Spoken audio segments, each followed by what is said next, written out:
2025 will be a big season for a lot of players on the Steelers roster. They've drafted a lot of very promising players over the last several years where it's time to step up, all right? And today on the show, I'm going to be giving you guys 10 players that look like they might have breakout seasons this year based on their mandatory minicamp performances, how they look during OTAs. There's certain players that the Steelers are very excited about heading into this year, so today we're going to be talking about those players. But before we get into the video, get us started down there by letting me know, who do you think will be the breakout star for the Pittsburgh Steelers this year and why? Let me know what you guys think down there in the comments. I'll start with who I think could definitely take this team in this offense as a whole to a whole nother level, and that's Kaleb Johnson, the rookie running back out of Iowa. Now, if you've been watching this channel ever since the Steelers drafted Kaleb, you guys know how much I love the fit between KJ's kind of outside zone style of rushing with the Steelers' outside zone heavy approach with offensive coordinator Arthur Smith. I think that KJ might be the most important offensive player for the Steelers this year because the Steelers are trying to build their team in a similar way to the Philadelphia Eagles, where they brought in a new running back in Saquon Barkley last year, and then they surrounded him with a competent quarterback in Jalen Hurts. I don't think Hurts is quite elite. I think he's good, not great. And then they had an elite defense, all right? And the Steelers are trying to follow that formula where Rodgers is their kind of, competent quarterback, plays smart football. They feel like they have the defense to be truly elite, and now they just need that Saquon Barkley piece. And I'm not saying that KJ is going to be Saquon Barkley, but I do think that, if I'm right about his NFL readiness and his fit within Arthur Smith's scheme, he could be an absolute breakout star for the Pittsburgh Steelers this year, and he could completely catapult this team in the title contention if he can become a star running back right out of the gate like I believe he can be. And personally, I do think that when we get into the season, Jaylen Warren will be kind of the true number one running back for this team, and KJ is going to have to earn his stripes, so to speak. But I think that he takes over that role sooner rather than later. I think that he's not going to be able to be ignored. When he gets his chances, I think that he will be very productive, and I think potentially even coming out of the bye in week 5, and we're moving into week 6, I think we could be talking about Kaleb Johnson being this team's bona fide number one running back heading into that game at home versus the Cleveland Browns in week 6. So true or false, down there in the comments section. Kaleb Johnson will be Pittsburgh's number one running back in the rotation by the time we get to week 6 this year. Type T if you think that's true, or type F if you think that's false. This will be the pinned comment on today's show. YouTube's going to throw you an ad break here in just a couple of seconds. When that happens, take advantage of that time by typing T for true or F for false. Another player that I think is completely flying underneath the radar right now, and I think is a really good player, is Calvin Austin III. I've said on this show that Calvin reminds me a lot of Darnell Mooney and a prime Brandon Cooks, where he plays actually better on the outside than he does in the slot, despite being a smaller wide receiver. But he's fast. He's a vertical threat. He runs great routes, so he can be a threat short and to the intermediate as well. And because of that speed, he's a great yak threat, shown by his ability to be a really dynamic punt return man. So he's got really good vision too. So he brings a lot to the table. Now, his size prevents him from being a contributor on early downs because he can't run block. He just doesn't have the functional strength to do that. But I think that the numbers don't necessarily show just how good of a season Calvin Austin III had last year. He only had around 550 yards receiving, which was his career high. But, the average and the efficiency, 15.2 yards per catch and 4 touchdowns last year on 36 total grabs. But Calvin usually, guys, was not the primary target in the progression. And if you guys know anything about the way Russell Wilson and Justin Fields play football, it's that they really rely on that first read. Like Justin Fields was that one read, and then he was looking to run, and then Russell Wilson was honing in on that first read and then looking to scramble. Usually Calvin was the second or third guy in the progression, so even though he was wide open, Russ and Fields, who are very primary read-driven quarterbacks, just weren't looking at Calvin Austin III more often than not. I think this year with Rodgers, who is a much better mental processor, one of the best mental processors in the history of the National Football League, he's going to see Calvin more than Justin and Russ did last year, and I think that's going to be terrific for his career, and I think Calvin could have a true breakout season this year with Rodgers throwing him the football. Then we get to another receiving threat here, Darnell Washington, another guy that I think is going to be very benefited by Aaron Rodgers being the quarterback of this team. DW DW, Mount Washington, whatever you guys want to call him, looks just as good as he's ever looked in a Pittsburgh Steelers uniform.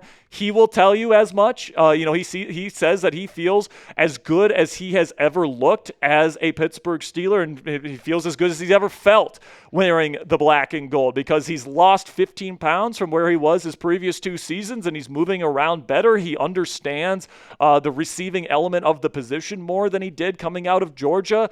And, at his massive frame, Rodgers has even said himself, he reminds him of Mercedes Lewis, who was a big-time hulking tight end that was kind of like the size of an offensive lineman, just like DW is, and was massively productive with Rodgers throwing him the football, okay? So I think Rodgers can utilize big tight ends like Darnell. I think he's very excited to play with him.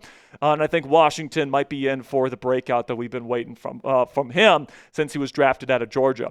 Then we get to Troy Fautanu, the right tackle here in Pittsburgh. Now, Fautanu, to me, I have no worries about him on tape. At Washington, it was terrific. I thought his one game against Denver last year, a really good pass rush. He held up very nice in his first NFL action, and I think he's going to be even better this year. So if he stays healthy, I don't have any questions about him, but that is a pretty big question mark. Apparently, multiple NFL teams flagged Fautanu before the draft 2 years ago for knee medical issues. The Steelers, of course, being the team that doesn't care about medical issues, ended up drafting him in the first round, but that is definitely a red flag that we have to keep our eye on heading into the year. But if he stays healthy, he will be fantastic. But then I also think Broderick Jones could have a little bit of a breakout season this year because, compared to where it was the last 2 years at right tackle, if he even plays at a decent level, that will be considered a breakout season for him. It was really that bad. And he still has first-round pedigree. Let's face it, man. This guy's got a really great physical profile. And there's a reason why the Steelers not only drafted him in round 1 a few years back, but traded up to go get him and gave up an additional 4th-round pick in order to make sure that they got him. So, he's going over to the position that he feels more comfortable in at this point, which is left tackle. And, he never was really a fit at right tackle, for being completely honest. But now that he's playing in a spot where he feels more comfortable, I think that there's a chance for him to play a lot better than he did in his previous 2 seasons in the National Football League. And who knows, he might even become this team's franchise left tackle if he can play well enough. So let me know down there in the comments section, what's your confidence level in Broderick Jones heading into his 3rd NFL campaign? Put it on a scale of 1, meaning no confidence at all, he's going to suck, to 10 being he's going to be a Pro Bowl caliber player this year. Let me know what you guys think down there in the comments section. For me personally, I'm probably sitting at around a 6.5, a 7. I like the fact that he's moving over to left tackle, but he definitely has a lot to prove.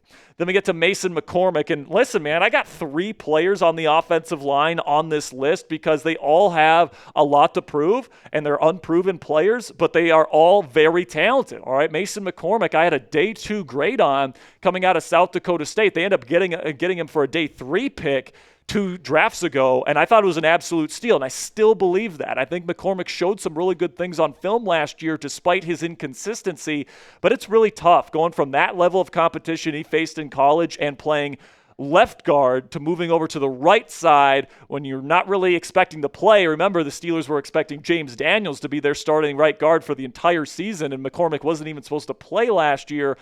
Heading into his 2nd year, this was always the plan for McCormick. I believe in the physical talent here, and I think he's got a chance, alongside Troy Fautanu and Zach Frazier, to be a pretty darn good player for this football team for a very long time. Now, before we get into the defense here and some defensive potential breakout candidates here, click that thumbs up icon if you're enjoying our content. If you find our content insightful and informative and nuanced, make sure you guys click that thumbs up icon if you haven't already, because clicking that thumbs up icon helps out the YouTube algorithm. It puts our videos in front of more Steelers fans like yourselves, and it helps us grow the channel. So greatly appreciate your guys' support. Then we get to the defensive side of the ball where, we've been talking about a Keanu Benton true breakout for a while now. It hasn't really happened. He's had some splash plays, and he's been a good player. I think that he's been good the last 2 years, but the expectations heading into previous seasons was that he was going to be an absolute monster. I don't know if we've seen that from Keanu Benton just yet. But I think this year, because they brought in Derek Harmon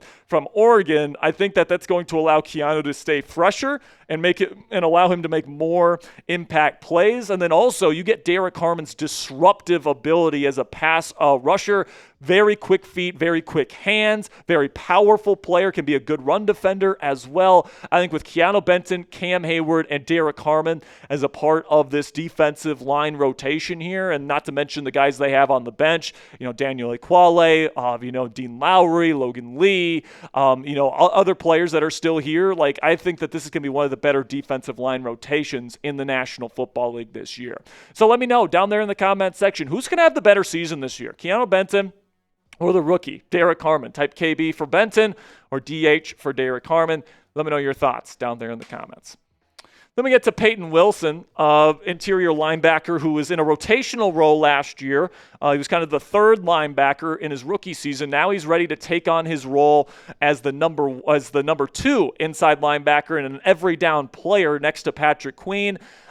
He reminded me a lot of Luke Kuechly on his college film, guys. And if he's anywhere close to what Kuechly was in the league, like we're talking about one of the best defensive players in football here. So I'm really excited about Payton Wilson. I think he had a really good rookie season. I think he's ready to take his game to a whole nother level this year, which would be very scary for opposing offense if Payton Wilson hits his potential this year. And then we get the Beanie Bishop Jr., slot cornerback. Now, this is if he's on the field, because we'll talk about it in a little bit here, but the Steelers are connected to a couple of other cornerback type of targets this offseason, but Beanie looked good during OTAs and during mandatory minicamp. It's definitely clear that he's in the pole position to win that starting job this year. And he's covering guys like Calvin Austin III, who's very difficult to cover, and Roman Wilson, who's very fast in his own right.